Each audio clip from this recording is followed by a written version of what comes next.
Ginamitan ng puwersa ng Amerika ng isang supersonic na heavy B-1 bombers para patamaan ang mga target ng Iran.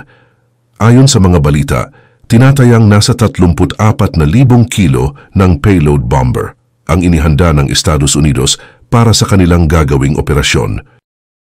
Hindi kaya may nais na ipahiwatig ang Amerika sa Iran, kaya ito naglabas ng kanilang armas na kayang tamaan ang nasa distansyang 12,000 kilometro. Kamakailan lang, nag-anunsyo ang Pentagon na gagamit ang Estados Unidos ng isang mapaminsalang armas na B-1 bombers para umatake bilang ganti na rin sa mga target ng Iran na malapit sa kalupaang sakop ng Iraq at Syria. Ayon kay Lieutenant General Douglas Sims, ang direktor ng mga operasyon para sa Joint Staff ng Pentagon, kinumpirma niya na ginamit nila ang B-1 bombers para sa mga pag-atake. Iniulat din na nagpaputok ng mahigit sa 25 precise munition ang Estados Unidos. Ito ay sa pamamagitan ng pinagsamang atake ng mga drone at B-1 bombers na nagmula sa teritoryo ng Amerika. Ang US bomber aircraft ay sinasabing nakapagpasabog ng higit sa 85 na target sa 7 pasilidad, 3 sa Iraq at 4 sa Syria sa isang operasyon na tumagal ng 30 minuto. Sinabi naman ni Kirby na may 3 pasilidad sa Iraq at 4 sa Syria. Maraming eroplano, kabilang ang B-1 bombers mula sa Estados Unidos, ang nag-participate sa operasyon at naglabas ng higit sa 125 armas sa loob ng 30 minuto. Ang mga target na pasilidad ay kinabibilangan ng mga command at control centers, mga gusali ng headquarters at intelligence centers, mga pasilidad para sa imbakan ng rocket, missile at drone, at mga pasilidad para sa logistika at supply chain ng mga bala. Ang pagpili sa mga target ay isinagawa ng maingat upang maiwasan ang pagiging biktima ng mga sibilyan batay sa malinaw at hindi mapapantayang ebidensya na konektado sila sa mga atake sa mga personel ng Estados Unidos sa rehiyon. Pero bakit nga ba masasabing malubhang nakakapaminsala ang B-1 bomber? Ang Rockwell B-1 Lancer ay isang supersonic at multi-mission heavy bomber na may variable sweep wing na ginagamit ng US Air Force. Kilala rin ito sa palayaw na The Bone. Ang B-1 ay naglingkod sa US Air Force mula pa noong 1985. Ito ay kayang maghatid ng maraming conventional precision at mga unguided bombs at missile kahit saan sa mundo. Base pa sa pahayag ni John Gambrell, ang B-1 ay nagdadala ng maraming mga munisyon at kayang mag-target ng maraming mga lugar. Ang B-1 ay kayang lumipad sa 30,000 talampakan at maglakbay sa bilis na higit sa 1,448 km per hour. Mas mabilis ito kaysa sa bilis ng tunog na 1,234 km per hour. Ang synthetic aperture radar ng bomber ay may kakayahan na mag-track, mag-target at makipaglaban sa mga gumagalaw na sasakyan. Ano-ano nga ba ang mga katangian ng B-1 bombers? Una, ito ay may timbang na umaabot sa 216,634 kilograms at ang fuel capacity nito ay nasa 120,326 kilograms. Ito rin ay may payload na umaabot sa 34,019 kilograms. Tinataya ring may bilis ang B-1 na 1.2 Mach at sea level. Nagagawa nitong marating ang humigit kumulang 12,000 kilometro at nagagawa rin nitong lumipad pa ibabaw ng higit sa 30,000 talampakan. Ang power plant nito ay may 4 na General Electric F101GE102, turbofan engines na may afterburner, at ang thrust nito sa kada machine ay umaabot sa mahigit 30,000 pounds kung may afterburner na kalakip. Ang B-1B ay may halos 50 world records para sa speed, payload, saklaw at oras ng pag-akyat sa kanyang klase. Ang mga ito ay unang na-deploy sa combat missions sa Afghanistan, Iraq at Timog Silangang Europe noong air campaign ng NATO laban sa Yugoslavia. Ang kabuuang bilang ng B-1 na na-produce para sa US Air Force ay mga nasa 104. Gayunpaman, mas kaunti sa 6 na po ang nananatili sa serbisyo ngayon. Itinigil ng US ang nuclear mission para sa B-1 noong 1994, subalit ito pa rin ay itinuturing na isang heavy bomber na may nuclear armament hanggang 2007. Isa nga bang legacy kung maituturing ng Amerika ang B-1 bomber? Ang B-1B Lancer ay isang sagisag ng huling dekada ng Cold War. Ito ay orihinal na idinisenyo bilang isang estratehikong nuclear bomber. Ang strategic bomber na ito ay nilikha para sa misyon na lumipad sa mababang altitude upang iwasan ang Soviet early warning radars.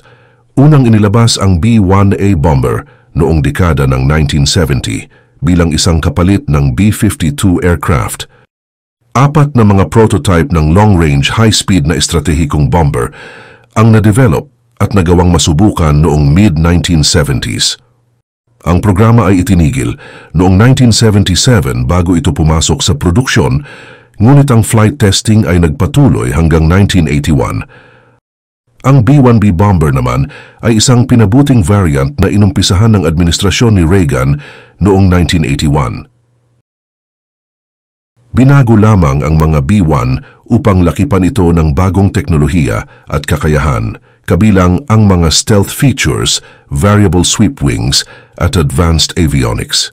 Sa pagwawakas ng Cold War, naayos ang B-1B Lancer aircraft upang magdala ng conventional munitions. Mula noon ito ay ginamit na sa close air support at tactical US bombing missions. Sa ngayon gumamit ang Estados Unidos ng kanilang mga mabibigat na bombers upang maminsala ng mga target ng IRGC bilang isang pagpapakita ng kapangyarihan at saklaw ng militar ng Amerika. Ayon sa ulat ng NBC News, ang US ay naghihintay ng magandang panahon bago isagawa ang kanilang mga atake. Ito ay base na rin sa pahayag ni Lieutenant General Douglas Sims.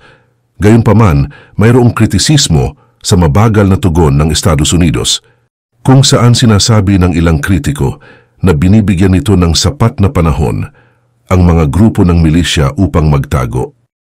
Noong January, pinangako ni US President Joe Biden na ang military response ng US ay magpapatuloy sa mga pagkakataon at lugar na kanilang pipiliin. Nag-warning na rin si President Biden na ang kanilang pag-atake ay magsisimula sa araw na iyon at ipagpapatuloy nila ito. Bilang tugon sa babala ng nabanggit na presidente, nagbigay rin ng pahayag ang Baghdad na ang hakbang nilang iyon ay isang paglabag sa soberanya ng Iraq at may hindi magandang kahihinatnan ang naging aksyon ng Estados Unidos. Sinabi ni Pangulong Joe Biden na ang mga pag-atake ay isinagawa batay sa kanyang utos. Idinagdag pa niya na tinamaan ang mga target na ginamit ng IRGC at kaugnay na milisya. Narito ang kanyang pahayag. Sa aking utos, tumama ang mga puwersa ng militar ng Estados Unidos sa mga target sa mga pasilidad sa Iraq at Syria. Iyon ay ginagamit ng IRGC at kaugnay na milisya upang atakihin ang mga puwersa ng Estados Unidos. Nagsimula ang aming tugon ngayong araw. Magpapatuloy ito sa mga panahon at lugar na aming pinipili. Binalaan rin ni Biden na kapag may nasaktan o nasugatan na Amerikano, agad silang gaganti. Ang United States Central Command ay naniniwalang nagawang patamaan ng kanilang puwersang militar ang nasa 85 na target sa dalawang bansa. Sinabi ng CENTCOM na ang mga atake ay nakatuon sa mga pasilidad na pinaniniwala ang kontrolado ng Iran's IRGC Quds Force at kaugnay na mga grupo ng milisya. Sa panayam sa Fox News, ipinahayag ni Senador Tom Cotton ng Arkansas ang kaniyang pag-aalinlangan habang sinasalungat ang nabigong patakaran sa Iran ni Biden. Nagdududa raw siyang magiging estratehikong tagumpay ang mga pag-atake sa Syria at Iraq. Sa tingin ko, ito ay isang open question kung ito ay magiging isang strategic win. Pero mayroon akong malalim na pag-aalinlangan kung ito ay magiging isang estratehikong tagumpay sa maraming dahilan. Pinapayagan natin ang mga leader ng Iran na makabalik ng Iran mula sa Syria at Iraq, kaya pinaghihinalaan ko na hindi natin napatay ang maraming mahahalagang leader ng Iran, sabi pa ni Senator Tom Cotton. Tinutukoy rito ni Cotton ang mga ulat na nagpapakita ng pag-atras ng mga senior na opisyal mula sa IRGC ng Iran mula sa Syria sa nakaraang linggo. Ayon sa Syrian Observatory for Human Rights War Monitor, 18 miyembro ng isang grupo ng pro-Iranian militia ang napatay sa silangang Syria. Dagdag pa ng observatory, winasak ng mga US warplanes ang 17 posisyon sa mga tirahan ng mga grupo na sinusuportahan ng Iran sa silangang lalawigan ng Deir ez-Zor. Sinabi rin nito na 3 US warplanes ang tumarget sa Al-Mayadin at isa ang tumama sa Al-Bukamal, malapit sa hangganan ng Iraq. Sinabi naman ng 2 opisyal ng Iraqi militia na 3 bahay na ginagamit bilang headquarters ang tinamaan sa Al-Qaim, kabilang ang isang lugar na naging imbakan ng armas. Batay naman sa pahayag ni Jonathan Lord, nagpapakita ito ng isang uri ng paglubha ng sitwasyon. Sa uulitin, nais kong sabihin na hindi pa natin lubos na nakikita ang kabuang mga pag-atake na posibleng maisasagawa. Ngunit hanggang ngayon, matapos na ma-injury o mapatay ang mga US service members, ang mga target na ito ay katulad pa rin ng mga na-target ng Estados Unidos dati. Ang kaibahan nga lang, nakikita natin ang mas maraming mga pag-atake at mas maraming mga target. Isang milisya na sinusuportahan ng Iran ay iniulat na naghihiganti sa mga pag-atake ng United States sa pamamagitan ng pagsalakay sa 2 base ng Amerikano sa hilagang silangang Syria at isa sa Iraq. Inanunsyo ng Islamic Resistance sa Iraq na isinagawa nila ang mga missile strike laban sa Ain al-Assad Air Base kung saan naroroon ang mga puwersa ng Amerika sa kanlurang lalawigan ng Al-Anbar sa Iraq. Sinabi rin ng grupo na isinagawa nila ang mga missile at drone attack laban sa estratehikong Al-Tanf Military Base sa timog silangang Syria malapit sa hangganan ng Iraq at Jordan. Naibalita ring sinalakay ng Islamic Resistance ang Al-Qadra Village sa hilagang silangang lalawigan ng Al-Hasaka sa Syria. Ayon kay Yahya Rasool, tagapagsalita ng militar ng Iraq, ang mga pag-atake ay isang banta na magdadala ng Iraq at ng rehiyon sa hindi magandang kapalaran. Sinabi rin ng mga Iraqi security sources sa Al Jazeera na 6 na airstrikes ang tumama sa ilang lugar sa bansa. Ayon kay Yahya Rasool, ang mga ataking ito ay naglalarawan ng isang paglabag sa soberanya ng Iraq, isang pagbaba ng mga pagsisikap ng pamahalaan ng Iraq at isang banta na magdadala sa Iraq at rehiyon sa mga hindi kanais-nais na kahihinatnan. Ang kahihinatnan ng mga ito ay magiging mabigat para sa seguridad at katatagan sa Iraq at sa rehiyon. Saad naman ng White House na nagpaalam ito sa Iraq bago nito isagawa ang mga airstrike sa loob ng bansa. Nagbigay kami ng impormasyon sa pamahalaan ng Iraq bago ang mga paglusob, sabi ng tagapagsalita ng White House National Security Council sa isang press briefing noong February 2. Wika naman ng Israeli Defense Minister, nagawang malipol ng mga puwersa ng Israel ang Hamas Brigade sa timog ng Khan Yunis sa Gaza. Nagyabang pangaraw ang Hamas Brigade sa Khan Yunis na kaya nitong tumindig sa kabila ng puwersa ng Israel Defense Forces. Subalit, ang salita nila ay nanatiling salita sapagkat ang grupo nila roon ay nabuwag na. Dahil dito, matatapos na ang misyon ng puwersa ng Israel sa Khan Yunis at sila ay tutungo rin sa Rafah para lipulin ang sinumang terorista doon na nagsusumikap na atakihin ang puwersa ng Estados Unidos at Israel. Nakatuon ang opensiba ng Israel laban sa Hamas sa lugar ng Khan Yunis. Nagpahayag naman si Gallant na nauubusan na ng sandata at bala ang Hamas at hindi na nila magawang maasikaso ang kanilang mga sugatang mandirigma. Patuloy na pinalawak ng mga puwersa ng Israel ang kanilang kampanya patungong timog sa mga lugar kung saan dati nilang pinayuhan ang mga Palestino na lumikas para sa kanilang kaligtasan.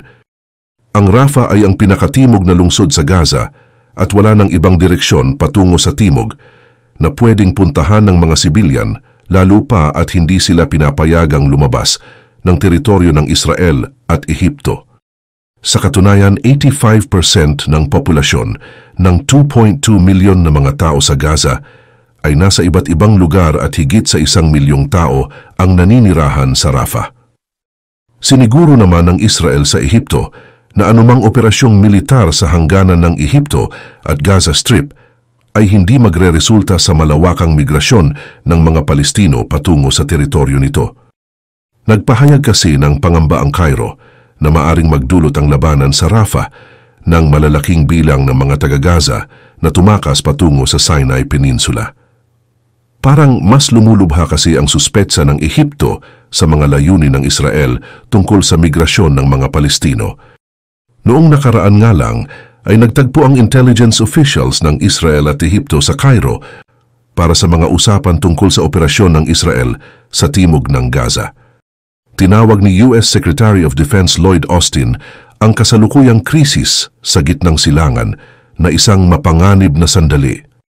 Sa isang news conference sa Pentagon, sinabi ni Austin na hindi palalampasin ng Pangulo ng Estados Unidos ang mga atake laban sa mga tropang Amerikano.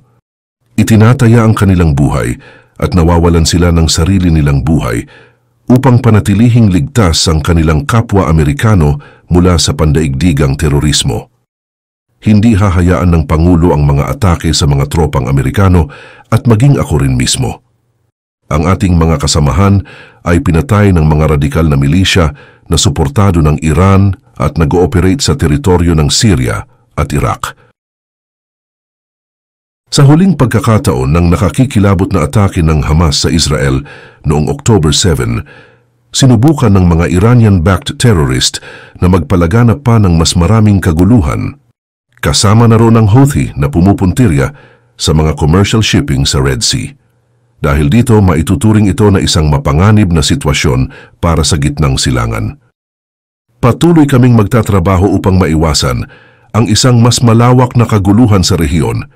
Ngunit, gagawin namin ang lahat ng kinakailangan upang ipagtanggol ang Estados Unidos, ang aming mga interes at ang aming mga tao. Gaganti kami kung kailan namin gugustuhin, kung saan namin nanaisin, at kung sa paanong paraan namin maiisip, pagwiwika ni Austin sa kanyang mahabang pahayag. Ipinahayag din ni Austin na magkakaroon ng Pentagon ng isang multi-tiered na tugon sa nakamamatay na atake sa Jordan na pumaslang sa mga tropang Amerikano. Ayon sa ulat ng Al Jazeera, si US President Joe Biden ang magpapasya sa pagbabalik ng mga katawan ng 3 Amerikanong sundalo na namatay sa Jordan patungo sa kanilang bayan. Ang mga katawan ni William Jerome Rivers, Kennedy Layden Sanders at Breonna Alexandria Moffett ay darating sa isang Air Force Base sa Dover, Delaware. Sa katunayan nito, mayroon ng higit sa 160 na pag-atake sa mga tropang Amerikano sa Iraq, Syria at Jordan mula pa noong October 7. Ayon sa Pentagon, nagkaroon si Austin ng isa pang tawag sa telepono kasama ang kaniyang Israeli counterpart na si Yoav Gallant. Sinabi ng Pentagon na nag-usap ang dalawang defense leaders tungkol sa pagpapababa ng antas ng operasyon sa Gaza. Base rin sa pahayag ng Pentagon, nag-usap din sila tungkol sa diplomatikong solusyon sa hangganan ng Israel-Lebanon at katiwasayan sa West Bank. Sa kabila nito, ayon sa isang opisyal ng Palestinian group na nagsabi sa Reuters, nakarating na sa Hamas ang panukala mula sa Paris para sa isang tigil putukan at pagpapalaya sa mga bihag sa Gaza. Sinabi naman ng media advisor ng pinuno ng Political Bureau ng Hamas na hindi nagbigay ng tugon ng grupo sa alinmang partido. Sinabi namin na walang pag-usad ang kasalukuyang yugto ng negosasyon at hindi namin masasabing nakipagkasundo na kami, pagpapahayag ni Taher Al-Nono, ang media advisor ng pinuno ng Political Bureau ng Hamas. Ayon naman kay Majed Al-Ansari, ang tagapagsalita ng Foreign Ministry ng Qatar, nakipagpulong ang mga mediator ng United States, Egyptian at Qatari sa mga opisyal ng Israeli intelligence sa Paris noong Linggo, kung saan ipinanukala nila ang isang 6-week ceasefire sa Gaza at hostage exchange. Ang panukalang ito ay sasailalim pa sa pagsusuri ng Hamas. Aprobado na ng Israel ang panukalang ito at ngayon mayroon tayong unang positibong kumpirmasyon mula sa panig ng Hamas. Sinabi ng Foreign Ministry spokesman ng Qatar na medyo mahirap pa at malayo ang daanang tatahakin nila. Inaasahan si Ismail Haniyeh, ang leader ng Hamas na nakabase sa Qatar, para sa mga usapan sa pinaplanong tigil putukan. Iniharap ng mga mediator mula sa Qatar at Egypt ang unang konkretong panukala para sa isang pansamantalang pagtigil ng labanan. Aprobado na ang panukalang ito kasama ng Israel at ng US sa mga usapan sa Paris. Noong nakaraang linggo, sinabi ng isang opisyal na malapit sa negosasyon sa Reuters na ang teksto ay nagsasalaysay ng unang yugto na may 40 araw. Sa mga panahong ito, maaaring ititigil na ng Israel ang labanan habang pinalalaya ng Hamas ang natitirang mga sibilyan sa mga bihag na hawak pa nila. Hanggang dito na lamang po ang ating talakayan. Mag-subscribe at abangan po ninyo ang ating mga susunod na upload para sa karagdagang impormasyon. Maraming salamat.